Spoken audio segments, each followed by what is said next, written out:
Happy Thursday, everybody. It is Chamber Check-in time. And today I have the pleasure of having a conversation with the Idaho Potato Commission's president, Frank Muir. But before we get to Frank and start that conversation, I also get to thank our series sponsor for these Chamber Check-ins, Delta Dental of Idaho. Delta Dental, they're the experts in dental insurance, offering best-in-class dental insurance and service from industry leaders from the largest network of dentists in the country. And now I get to share a fun factoid from their Tooth Truth series. Here we go. Did you know that kids laugh around 400 times a day and adults just 15 times a day? Lighten up, adults. I love those Tooth Truth series. Yeah, we adults need to laugh a lot more. Anyway, and now it's my pleasure to introduce Frank Muir, President, Idaho Potato Commission. Hi, Frank. Hey, Paul. Good to be with you. Hey, thanks for carving out a little time today with me. We had a great conversation, and I was inspired by your work, your history of work, and what you've done with the Potato Commission over the last almost 20 years in your role here.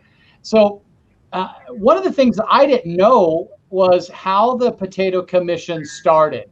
And another good thing about these Chamber Check-ins is we get to share the history of organizations and chamber members. So Frank, tell us a little bit about the Potato Commission and how it got its start and why.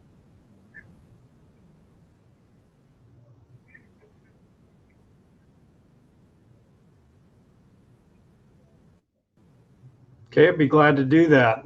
So in 1937, a group of potato farmers in the state of Idaho felt like they had a very unique potato. But the problem is they're nowhere near the population centers of the United States. So they decided they needed a marketing organization to try to market this product across the country. In order to do that, they had to have funding. And they wisely decided the best way to do that is to make it a legal binding, what's called checkoff, where in a sense it's a potato tax that's collected from all the potato growers to make it fair to create this organization. And so the original founding organization, which later would have renamed the Idaho Potato Commission, was formed in 1937. With that initial funding, they traveled back to New York and took some of their what would become known as famous potatoes with them and began to demonstrate them potatoes, why Idaho potatoes were so unique to chefs in New York. And to this day, New York remains our biggest buyer of Idaho potatoes throughout all of the U.S. That was the beginning. Wow. And since then, Idaho is known as the potato state in several different ways. And I'm not hearing you now. So, Paul, I don't know if I've lost you or if wow. And since then, Idaho,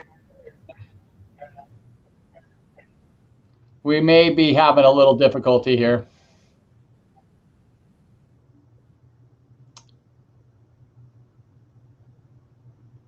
Hey, Frank, let's continue on. Even with the delay, I think it's important that we get this opportunity to chat. Hey, yes, because you're cutting out and I'm not hearing your questions. If you want me to just say a few things, what we've been doing, I'd be glad to do that. Yes.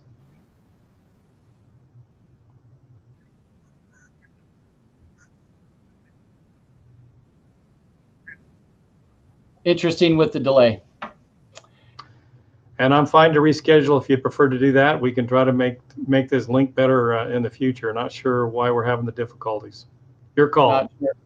Not sure at all. It's a COVID year, so you got to expect the unexpected and be prepared to adjust accordingly. That's what we've done with the Idaho Potato Commission, and maybe I'll just answer.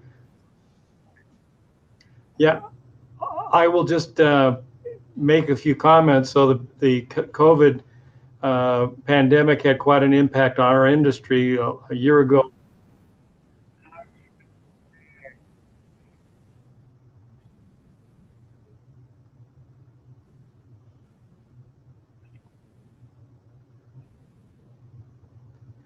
Yeah, this isn't working too well, is it?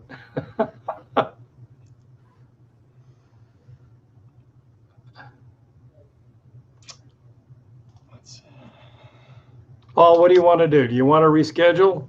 Let's retest it. Let's test this out before we go live next time.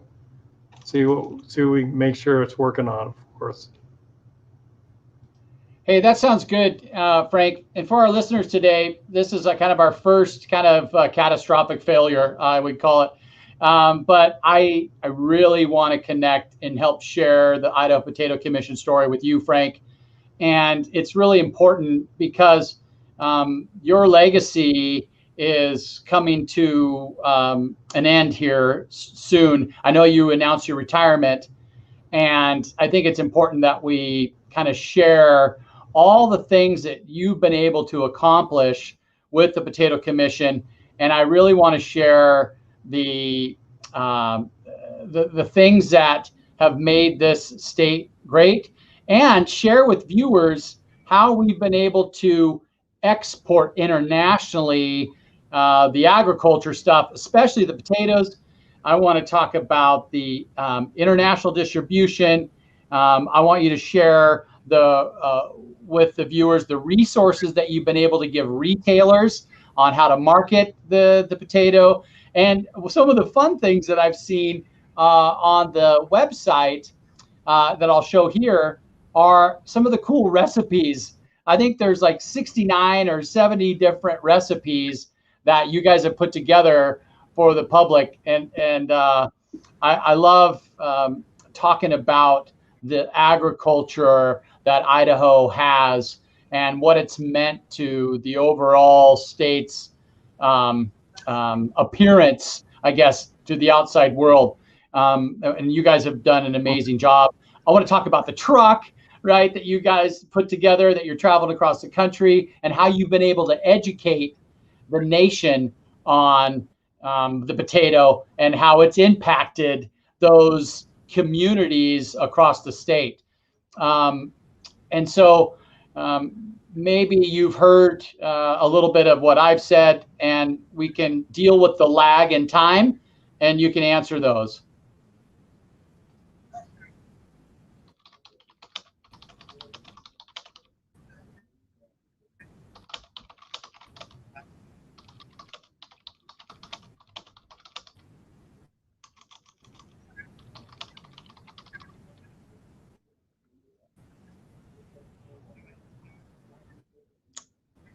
Anyway.